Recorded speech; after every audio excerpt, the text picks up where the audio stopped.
आज विश्व जनसंख्या दिवस है। पूरी दुनिया में आज विश्व जनसंख्या दिवस मनाया जाता है और पूरी दुनिया में जनसंख्या नियंत्रण के विषयों पे चर्चा होती है। दुनिया के कई देशों में जनसंख्या नियंत्रण हो भी गया है, अब वहां करने की जरूरत नहीं है। कुछ लोगों ने नियम बनाया, कुछ लोगों ने कानून बनाया, कुछ लोगों ने स्कूलों के सिलेबस में उसको बच्चों को पढ़ाया, जनसंख्या विस्फोट के बारे में पढ़ाया, अलग अलग तरीके से नियम कानून बनाए। और जिन देशों ने जनसंख्या नियंत्रण किया वो विश्व महाशक्ति बन गए। उदाहरण के लिए चीन, हम लोग 1947 में आजाद हुए, चाइना हमसे 2 साल के बाद यानी 1949 में आजाद हुआ और अगले ही साल यानी 1950 में उसने एक कठोर जनसंख्या नियंत्रण कानून बना दिया। उसका परिणाम यह है, आज चीन विश्व महाशक्ति बन चुका है। गरीबी, भूखमरी, कुपोषण, प्रदूषण इससे ऊपर उठ चुका है। अमेरिका ने पॉपुलेशन कंट्रोल के लिए पॉलिसी बनाई, चाइना ने बनाई, रसिया ने बनाई, सिंगापुर ने बनाई, कोरिया ने बनाई, जापान ने बनाई। और जिन देशों ने पॉपुलेशन और करप्शन 2 चीजों को कंट्रोल किया, ध्यान रखिए, बर्बादी का 2 ही कारण होता है, एक करप्शन, दूसरा पॉपुलेशन एक्सप्लोजन। तो जिन देशों ने करप्शन को कम किया और पॉपुलेशन एक्सप्लोजन को रोका, जनसंख्या विस्फोट को रोका, वो विकसित देश बन गए, विश्व महाशक्ति बन गए। और जहां पे करप्शन और पॉपुलेशन एक्सप्लोजन को रोकने के लिए कठोर नियम कानून नहीं बनाए गए, वहां अराजकता फैलती चली गई। उसका उदाहरण आप देख लीजिए, भारत, पाकिस्तान, बांग्लादेश या और भी देश। हमारे पास जमीन केवल 2% है दुनिया की। जमीन हमारे पास दुनिया की केवल 2% है। पानी हमारे पास दुनिया का केवल 4% है और जनसंख्या दुनिया की 20% हो चुकी है। पूरी दुनिया की आबादी 750 करोड़ है और हमारी अब जनसंख्या 150 करोड़ हो चुकी है। मैं 150 करोड़ क्यों कह रहा हूं? इस देश में 130 करोड़ लोगों का आधार बन चुका है। 130 करोड़ आधार बनाने का मतलब 130 करोड़ लोग जिंदा हैं, क्योंकि आधार तो जिंदा लोगों का बनता है। 130 करोड़ यानी आधार वाले हैं। और आप भी अपने गांव में, अपने मोहल्ले में, अपने घर में, अपने रिश्तेदारों के यहां एक बार आप सर्वे करके देखिए, तो जहां 5 आदमी का परिवार है उसमें 4 का आधार होता है, 1 का नहीं होता। ये हमारे यहां टेंडेंसी है कि जब तक कोई काम नहीं रुकता, जब तक बच्चे का स्कूल में एडमिशन नहीं रुकता, जब तक बैंक में खाता नहीं खोलना होता या बोर्ड का फॉर्म नहीं भरना होता, ऐसे जब तक कोई सरकारी काम रुकता नहीं है तब तक हम लोग आधार नहीं बनवाते। चाइना थोड़ी है कि यहां पे बच्चा पैदा हुआ 24 घंटे के अंदर उसका एक यूनिक आईडी जनरेट हो गया। या सिंगापुर, जापान या अमेरिका, यहां बच्चा पैदा होता है विदिन 24 आवर एक उसकी यूनिक आईडी जनरेट हो जाती है। हमारे देश में तो जब 10 साल के बाद जनसंख्या अपने काउंटिंग होती है, सेंसस होता है, तब जाके पता चलता है अच्छा अब इतने बच्चे थे, अब इतने हो गए। चीन का क्षेत्रफल हमसे 3 गुना ज्यादा है, ध्यान से समझिए। चीन का क्षेत्रफल हमसे 3 गुना ज्यादा। चीन की जनसंख्या 144 करोड़ और 144 करोड़ का मतलब 144 करोड़ क्यों? क्योंकि वहां 100% बच्चे सरकारी हॉस्पिटल में पैदा होते हैं और 100% जो बच्चे हॉस्पिटल में पैदा होते हैं उनका विदिन 24 आवर एक यूनिक आईडी जनरेट हो जाता है। तो यानी चीन को काउंटिंग कराने की जरूरत ही नहीं है, सेंसस कराने की जरूरत ही नहीं है। हर 10 साल के बाद उनको पॉपुलेशन अपनी काउंटिंग कराने की जरूरत ही नहीं है। उनके यहां तो हर 24 घंटे के बाद यानी हर दूसरे दिन पता चल जाता है कल कितने बच्चे पैदा हुए। कोई बच्चा आज सुबह पैदा हुआ, कल उसका एक यूनिक आईडी जनरेट हो जाएगा, तो स्वाभाविक सी बात है परसों सरकार को पता चल चुका होगा कि आज कितने बच्चे पैदा हुए। यानी 48 घंटे के अंदर सरकार को पता हो जाता है कि बच्चे कितने पैदा हुए। अगर आज मंडे है, आज जितने बच्चे पैदा होंगे उनकी ट्यूसडे को यूनिक आईडी जनरेट हो जाएगा। तो स्वाभाविक सी बात है वेडनेसडे को सरकार को पता चल जाएगा कि मंडे को कितने बच्चे पैदा हुए थे। ऐसे अमेरिका में भी, ऐसे सिंगापुर में भी है, ऐसे जापान में भी, ऐसे कोरिया में भी। भारत में तो 60 से 70% डिलीवरी हॉस्पिटल में होती है। अभी भी 30% के आसपास या 40% के आसपास डिलीवरी गांव में होती, घर में होती है। गवर्नमेंट हॉस्पिटल जाते भी नहीं, और जिनके हॉस्पिटल में भी होती उनका कौन सा यूनिक आईडी जनरेट हो जाता, उनका कौन सा आधार बन जाता 24 घंटे के अंदर। तो इसलिए हमारे यहां सरकार को मोटा मोटा आइडिया होता नहीं है कि एक्चुअल में कितने बच्चे पैदा हो रहे हैं। हाँ, जो सरकारी हॉस्पिटल में बच्चे पैदा होते हैं उसका एक सरकार के पास आंकड़ा होता है, और जितने बच्चे सरकारी हॉस्पिटल में पैदा होते हैं उतने बच्चे आपके प्राइवेट हॉस्पिटल में पैदा होते हैं, और उतने ही बच्चे आपके घर में पैदा होते हैं। तो ऐसा माना गया है कि आप ऐसे मान के चलिए कि 28 से 29 हजार बच्चे पर डे गवर्नमेंट हॉस्पिटल में, 28-29 हजार बच्चे पर डे प्राइवेट हॉस्पिटल में, और 28-29 हजार बच्चे घर में पैदा होते हैं। यानी पर डे लगभग 86 हजार बच्चे पैदा होते हैं। 86,000 पर डे।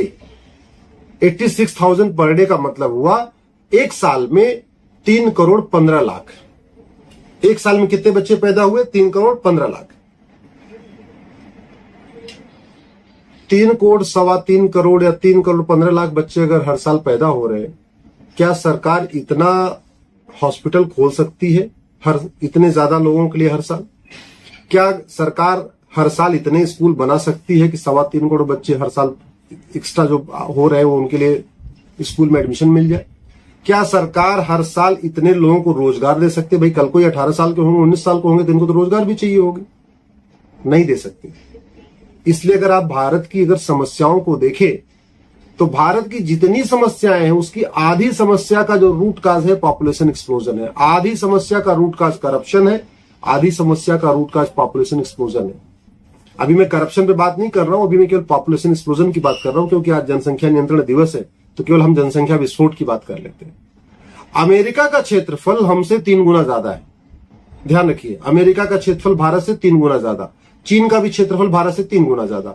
चीन का क्षेत्रफल भारत से 3 गुना ज्यादा। चीन में टोटल पॉपुलेशन है 144 करोड़ और भारत की हो गई 150 करोड़। चीन में बच्चे पैदा होते हैं पर डे 44,000, भारत में पर डे पैदा होते हैं 86,000, लगभग 2 गुने बच्चे पर डे पैदा हो रहे हैं। अमेरिका का अगर आप देखो तो अमेरिका का क्षेत्रफल भारत का 3 गुना ज्यादा है, लेकिन उनकी पॉपुलेशन 33 करोड़ है।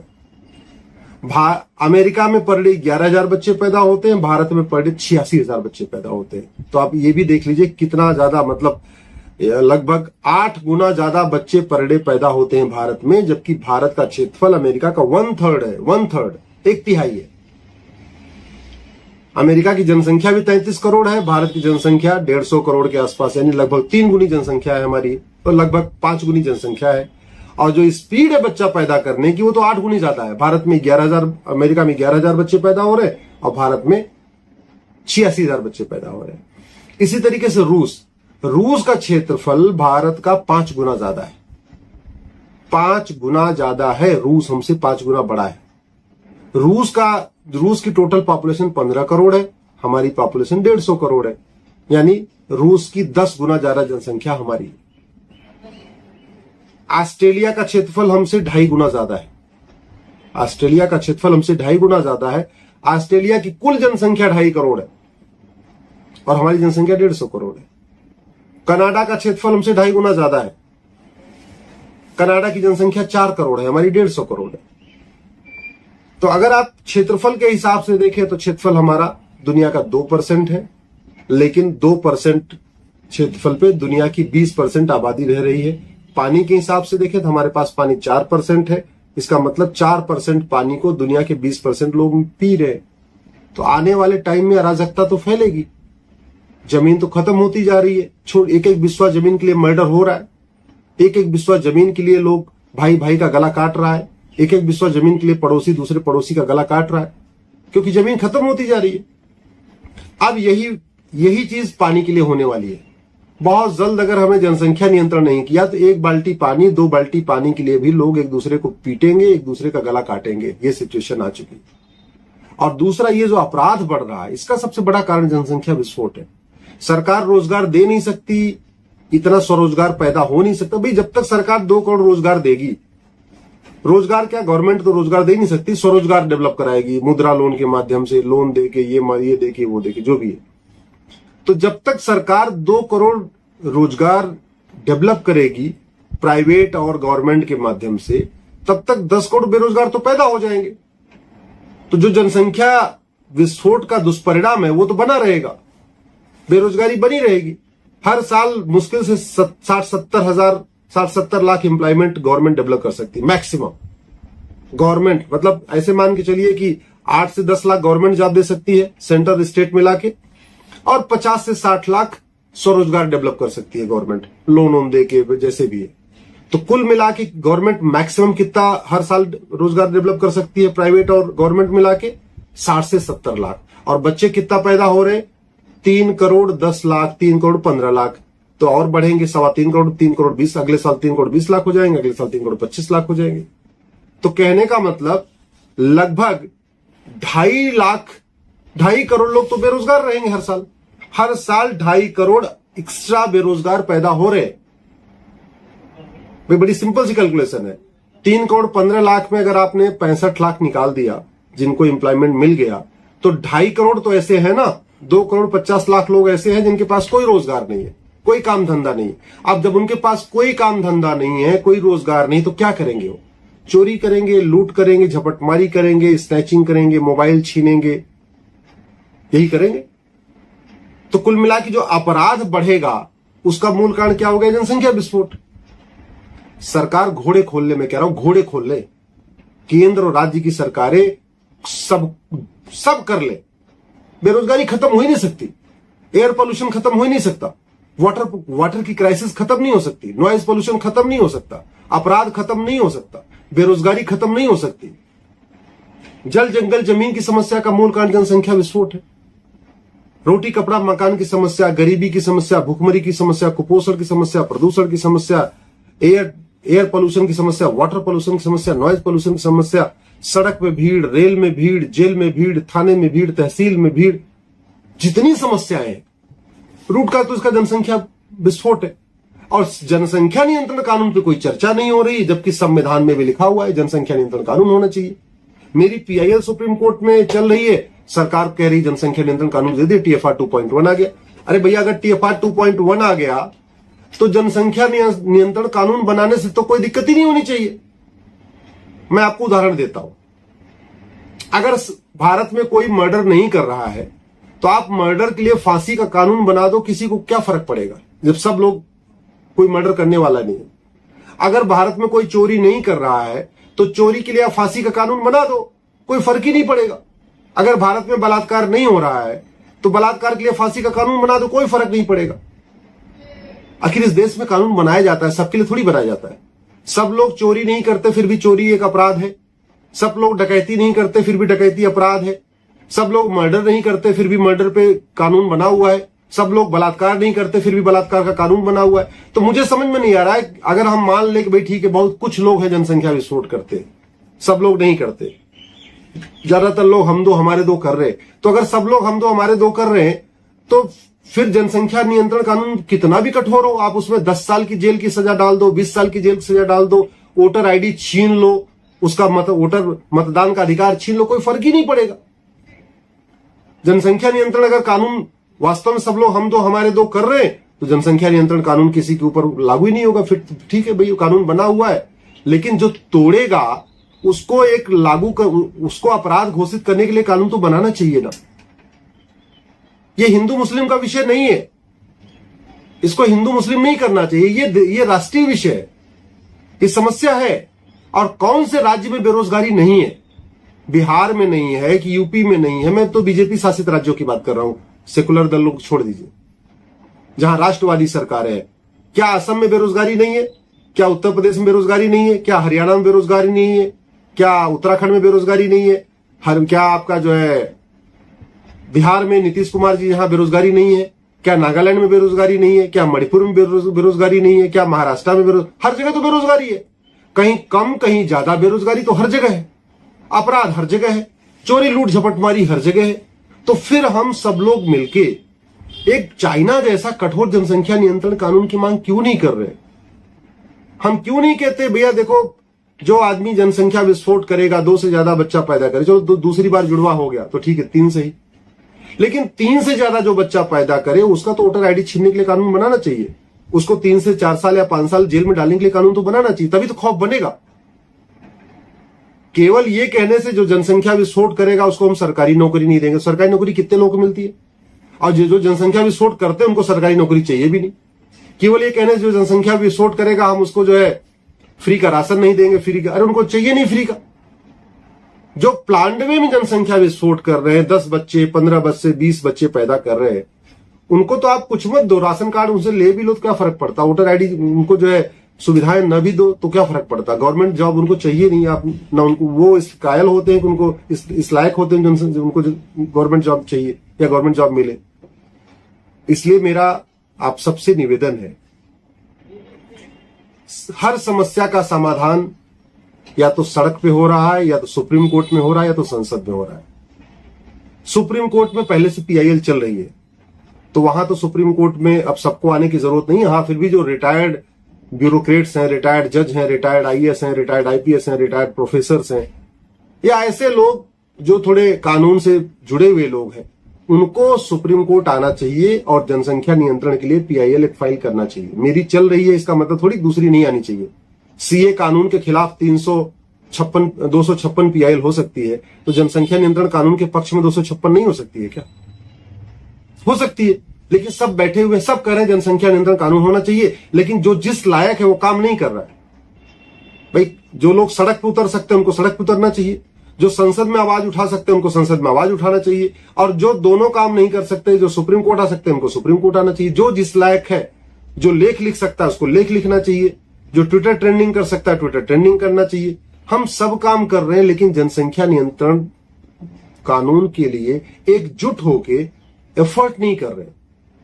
कुछ लोग कहता है कि ये पार्टी नाराज हो जाएगी, पार्टी के मुखिया नाराज। अरे भैया, पार्टी के मुखिया नाराज हो जाएंगे, पार्टी देखते देखते एक बात याद रखना, देश बर्बाद हो जाएगा, कोई नेता आपको बचाने नहीं आएगा। जिन नेताओं के चक्कर में आप पड़े हुए हो, ये सारे नेता, किसी ने ऑस्ट्रेलिया में अपना मकान खरीदा हुआ है, किसी ने लंदन में खरीदा हुआ है, किसी ने कनाडा में खरीदा हुआ है, सब ये बड़े बड़े फार्म हाउस वहां बना चुके हैं, घर मकान बना चुके हैं। जब अराजकता फैलेगी तो यहां कोई रुकने वाले नहीं, ये पहले निकल जाएंगे। इनको तो आईबी वाले पहले बता देंगे, पुलिस पहले बता देगी कि साहब ऐसा है, अराजकता फैलने वाली है, तो ये पहले निकल लेंगे। पाकिस्तान में अराजकता फैली तो परवेज मुशर्रफ वहां रहे क्या? वो तो पहले निकल गए। पाकिस्तान में अराजकता फैली तो नवाज शरीफ वहां रहे क्या? वो तो पहले निकल। अभी अफगानिस्तान में अराजकता फैली थी जब, तो क्या हुआ? कोई वहां का नेता मारा गया? नहीं, नेता पहले निकल गए। वो तो जनता वहां बची थी बेचारी, जब तालिबानियों का कब्जा हुआ, जनता है जहाज का पहिया पकड़ पकड़ के लटक रही थी।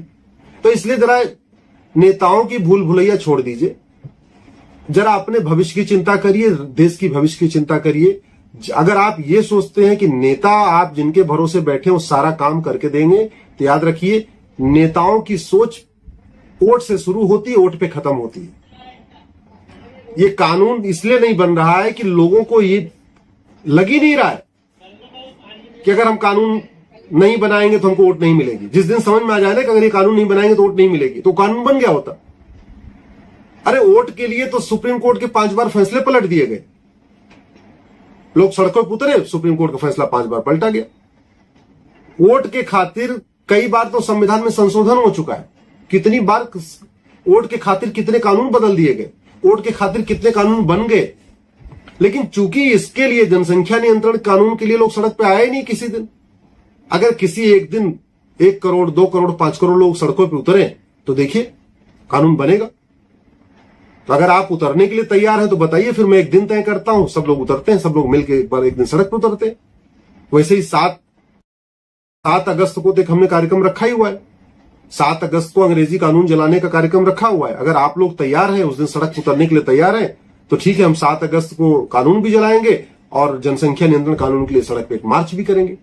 आप खुद तय करिए, खुद सोचिए, खुद विचार करिए, अपना और अपने परिवार की चिंता करिए, आने वाली पीढ़ियों की भविष्य की चिंता करिए। ये अगर जनसंख्या विस्फोट नहीं रुका तो ये तय मानिए अराजकता फैलेगी, और वो अराजकता की आग हमारे और आपका घर जलाएगी। हमारे बच्चों का भविष्य बर्बाद होगा, आपके बच्चों का भविष्य बर्बाद होगा, नेताओं के बच्चों का भविष्य बर्बाद नहीं होगा। क्यों? क्योंकि उन्होंने जहां सेफ कंट्री है, सुरक्षित देश है, वहां उन्होंने अपना घर, मकान, दुकान, फार्म हाउस बना लिया है। भारत के ज्यादातर नेताओं ने ऑस्ट्रेलिया में बड़े बड़े फार्म हाउस बनाए। मैंने ऑस्ट्रेलिया का नाम इसलिए लिया है कि ऑस्ट्रेलिया का क्षेत्रफल भारत से 2.5 गुना ज्यादा है और पॉपुलेशन मात्र 2.5 करोड़ है। आप कल्पना करिए कि ऑस्ट्रेलिया भारत से 2.5 गुना ज्यादा है और पॉपुलेशन 2.5 करोड़ का मतलब दिल्ली के बराबर है। तो वहां जमीनें खूब हैं, सस्ती मिल रही हैं। हमारे नेता वहां पे अपना जो कमाते हैं यहां से पूरा लूट का माल वहां भेज रहे हैं। कोई 500 एकड़ का फार्म हाउस, कोई 1000 एकड़ का फार्म हाउस। और मेरे पास तो बाकायदा कई लोग वहां से मुझे ऑस्ट्रेलिया से फोटो भेजते हैं, वहां नेम प्लेट लगी हुई है, ये फलाने नेताजी का फार्म हाउस है, फलाने नेताजी का फार्म हाउस है। मैं जानता हूं, लेकिन मैं अभी उनके खिलाफ बोलूंगा, किसी ने गोली मरवा देंगे, कोई कुछ करा देंगे, इसलिए मैं नाम लेके नहीं बोल रहा हूं। बस इतना ही कह रहा हूं, अपने भविष्य की चिंता करना है तो जनसंख्या नियंत्रण कानून के लिए जो कर सकते हैं, जहां आवाज उठा सकते हैं, सांसद को फोन कर सकते हैं, फोन करिए, एसएमएस कर सकते हैं, एसएमएस करिए, व्हाट्सएप कर सकते हैं, व्हाट्सएप करिए, टैग कर सकते हैं, ट्विटर पर टैग करिए और एक दिन तय करिए सड़क पर उतरने के लिए। अगर आप लोग तैयार हैं तो कमेंट करिएगा, मैं डेट फिक्स करके बताता हूं। अगर आपको वीडियो ठीक लगा हो, मेरी बात ठीक लगी हो, इस चैनल को सब्सक्राइब करने के साथ साथ इस वीडियो को कम से कम 10 लोगों को फॉरवर्ड जरूर करिएगा। जय हिंद, जय भारत।